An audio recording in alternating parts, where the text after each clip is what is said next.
우리 사순절 묵상집을 보면 오늘의 제목이 이렇게 기록되어 있습니다. 듣고 순종함에 관하여라고 기록되어 있습니다. 우리가 무엇을 들어야 하고 무엇에 순종해야 되는지 바로 오늘 이 말씀을 통해서 우리가 다시 한번 깨닫기를 원합니다. 제가 네 가지의 그 말씀을 통하여서 또 하나님이 주시는 마음을 나누려고 하는데요. 첫 번째는 말씀은 길을 설명하는 것이 아니라 길을 밝히는 것이라는 것입니다. 우리는 말씀을 들으면서 또 설교를 듣거나 또 성경을 읽으면서 말씀을 이해해야 할 것으로 생각하는 경우들이 참 많습니다.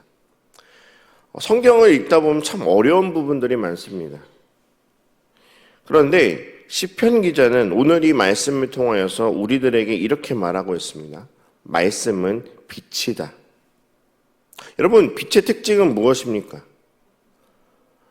빛은 설명을 하지 않습니다. 그냥 드러내는 것입니다. 어둠 속에서 이 빛이 비추어질 때 우리는 그 빛을 통하여서 보이지 않는 무언가를 우리는 볼 수 있습니다.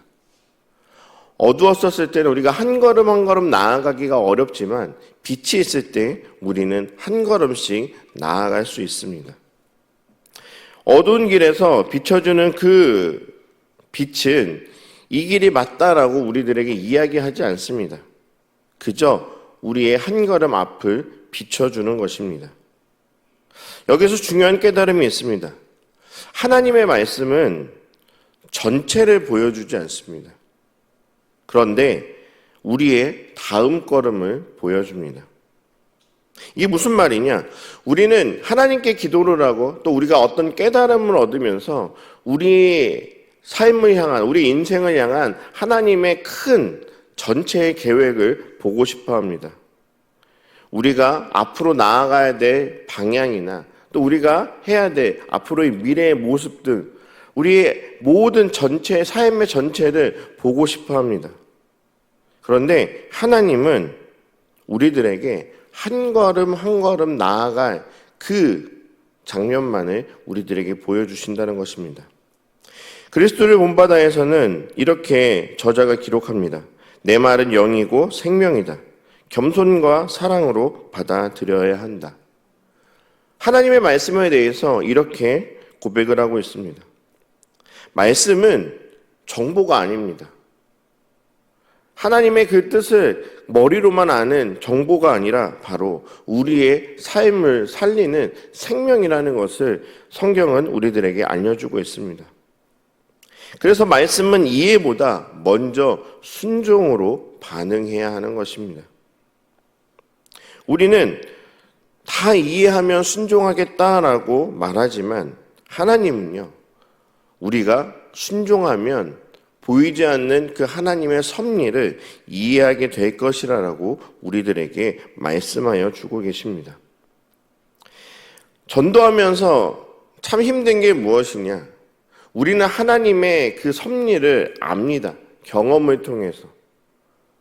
그런데 하나님을 알지 못하는 사람들에게는 이 보이지 않는 하나님의 말씀에 대한 그 은혜를 그들은 내가 보고 이해하면은 하나님을 믿겠다라고 고백을 합니다. 하나님의 말씀은요, 우리가 알고 깨달아야만 순종하는 것이 아니라 그것을 순종할 때 하나님이 우리들에게 알려주시고 깨닫게 해주신다는 것을 반드시 기억하는 우리 성도님들이 되시기를 바랍니다. 두 번째 우리에게 주시는 은혜는 듣는 것은 쉽지만 순종하는 것은 결단이 필요하다는 것입니다. 오늘의 시편 기자는 이렇게 말합니다. 지키기로 맹세하고 굳게 정하였나이다. 이것은 결단의 고백입니다. 토마스 아켄피스는 매우 날카롭게 이야기를 합니다. 말씀을 듣고 반응하지 않는 믿음은 공허하다라고 이야기합니다. 우리는 말씀을 듣고 감동받는데 참 익숙합니다. 우리가 은혜 받았다라는 표현을 많이 합니다. 그런데 그 은혜가 우리의 삶을 바꾸지 않는다면 그것은 진짜 은혜가 아니라는 것입니다. 진짜 은혜는 행동으로 나타납니다. 진짜 말씀은 순종으로 드러나게 되는 것입니다. 예를 들어서 용서하라라는 말씀을 들었을 때 그 말씀은 그 순간부터 내 삶의 과제가 됩니다. 우리는 이 말씀 앞에서 두 가지의 길을 선택할 수 있습니다. 첫 번째 길은 이것이 좋은 말이구나. 당연히 용서하는 거 중요하지라고 생각하면서 그냥 지나가는 길입니다. 또 하나의 길은 내가 이 사람을 오늘 용서해야 되겠다라고 살아내는 길입니다. 하나님은 두 번째 길을 기뻐하십니다. 말씀의 능력은 많이 아는 데 있는 것이 아닙니다. 바로 그 하나님의 말씀 하나를 살아가기 위해서 결단하고 노력하는 것이 하나님이 우리들에게 바라시는 뜻입니다. 세 번째, 순종은 의지가 아니라 은혜에 대한 반응입니다. 여기서 우리가 놓치기 쉬운 것이 있습니다. 순종하라는 말을 들으면 참 부담을 많이 느낍니다.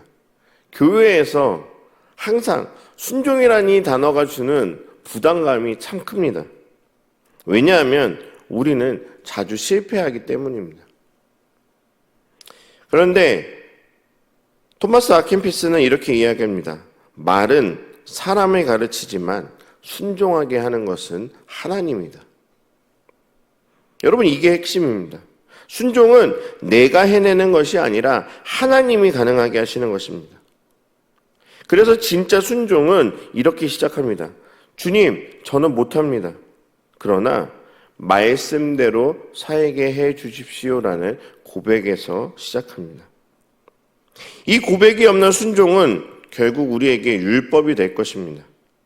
그러나 이러한 고백이 있는 순종은 바로 은혜가 되는 것입니다. 순종은 우리의 힘으로 하는 것이 아니라 하나님을 의지하는 태도에서 시작하는 것임을 기억하십시오. 마지막 네 번째, 말씀을 듣는다는 것은 바로 하나님의 음성을 받아들이는 것입니다. 토마스 아킨피스는 책에서 이렇게 말합니다. 하나님의 속삭임을 듣는 사람은 복되다라고 이야기해주고 있습니다. 여기서 중요한 것은 말씀이 단순한 글이 아니라 바로 하나님의 음성이라는 것입니다. 그래서 말씀을 듣는다는 것은 단순히 지식적으로 아는 것으로 그치는 것이 아니라 하나님과 관계를 맺는 것입니다. 관계 속에 있는 말씀은 길이 되고 위로가 되고 우리에게 힘이 되는 것이기 때문입니다. 그래서 어떤 사람은 같은 말씀을 듣고도 그것을 무거운 마음으로 느끼는 사람이 있는가 하면 어떤 사람은 같은 말씀을 듣고도 그것을 기쁨으로 여기는 사람들이 있습니다. 그 차이는 그 말씀을 지식으로만 아는 것이 아니라 하나님과의 관계 속에서 이해하려 하기 때문입니다. 우리는 많은 설교를 듣고 또 성경을 매일매일 가까이 합니다. 그러나 하나님이 우리들에게 질문하시는 것은 이것입니다. 너희가 그 말씀을 어떻게 살았느냐? 오늘 시편 기자는 마지막에 이렇게 말합니다. 굳게 정하였다. 사랑하는 성도 여러분, 하나님은 우리들에게 많은 것을 요구하지 않으십니다. 단 한 가지를 원하십니다. 오늘 이 하루 하나님의 말씀대로 살아라라고 우리들에게 이야기해 주십니다. 오늘 단 하나라도 순종하시기 바랍니다. 작은 것이라도 좋습니다. 한 사람을 용서하는 것, 한 번 참는 것, 한 번 더 기도하고 사랑하는 것, 그 한 걸음 한 걸음이 우리를 향한 하나님의 빛이 될 것입니다.